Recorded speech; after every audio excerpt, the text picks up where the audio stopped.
Friends అందరికీ నమస్కారం అండి. ఇప్పుడే అందిన వార్త మరో శుభవార్త. సంక్షేమ పథకాలకు సంబంధించి కొత్త రకం కార్డులు ఆదేశాలు జారీ సీఎం రేవంత్ రెడ్డి ప్రతి ఒక్కరు కూడా ఇవ్వబోతున్నారట. సో ఎలా ఉండబోతున్నాయి, ఎవరెవరికి ఇవ్వబోతున్నారు, ఏంటి అనేది ఆ వివరాలు అనేది వీడియో రూపంలో తెలుసుకుందాం. వీడియో స్కిప్ చేయకుండా పూర్తిగా చూడండి, అప్పుడే కంప్లీట్ ఇన్ఫర్మేషన్ అయితే మీకు అర్థమవుతుంది. ఇంకా ఎవరైనా సరే మన ఛానల్ సబ్స్క్రైబ్ చేయకుండా వీడియో వస్తున్నట్లయితే వెంటనే మన ఛానల్ సబ్స్క్రైబ్ చేసుకోండి. చూస్తున్నారు కానీ లైక్ చేయడం మర్చిపోతున్నారండి, దయచేసి లైక్ చేయండి. లేట్ చేయకుండా వివరాలకైతే వెళ్ళిపోదామండి. తెలంగాణ రాష్ట్ర వ్యాప్తంగా ఇప్పటికే ప్రజావాణిలో ఫిర్యాదులపైన డిప్యూటీ సీఎం బట్టి విక్రమార్క సమావేశం అయితే నిర్వహించారు. ఈ సందర్భంగా పలు నిర్ణయాలు అయితే అంశాలపై చర్చించారనమాట.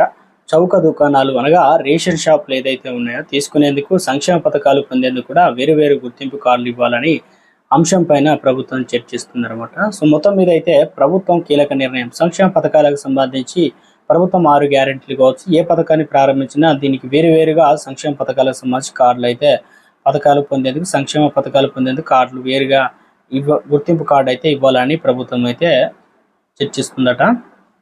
త్వరలోనే దీనిపైన నిర్ణయం కూడా ఉంటుందని అన్నారు. అలాగే ప్రజావానికి కొత్త రేషన్ కార్డులు, పెన్షన్లు, ధరణికి సంబంధించిన ఫిర్యాదులు పెద్ద సంఖ్యలో వస్తున్నాయని డిప్యూటీ సీఎం బట్టి విక్రమార్క అయితే చెప్పారు. రేషన్ కార్డులు సంబంధించిన ప్రభుత్వం కేబినెట్ సబ్ కమిటీ ఏర్పాటు చేసిందని చెప్పేసి, అదేవిధంగా కొత్త పెన్షన్లు కూడా రాష్ట్రంలో త్వరలోనే అమలు చేస్తామని డిప్యూటీ సీఎం బట్టి విక్రమార్క అయితే చెప్పారనమాట. 6 గ్యారెంటీలకు సంబంధించి ఉన్నాయి కదా, వాటితో పాటు ప్రభుత్వం అయితే అవన్నీ కూడా అమలు చేసే దిశగా ఆరోగ్యశ్రీ కార్డుకు ఏదైతే రేషన్ కార్డును లింకు తొలగించడం, మిగతా పథకాలకు కూడా ఇలాంటి లింక్ ఉంటే వాటిని తొలగించే ప్రయత్నం, సంక్షేమ పథకాలకు సంబంధించి ప్రత్యేకంగా ఒక కార్డు అయితే ప్రతి ఇంటికి, ప్రతి కుటుంబానికి, ప్రతి సభ్యుడికి అర్హత ఉన్న వారందరికీ అయితే త్వరలోనే ఇవ్వబోతున్నారట.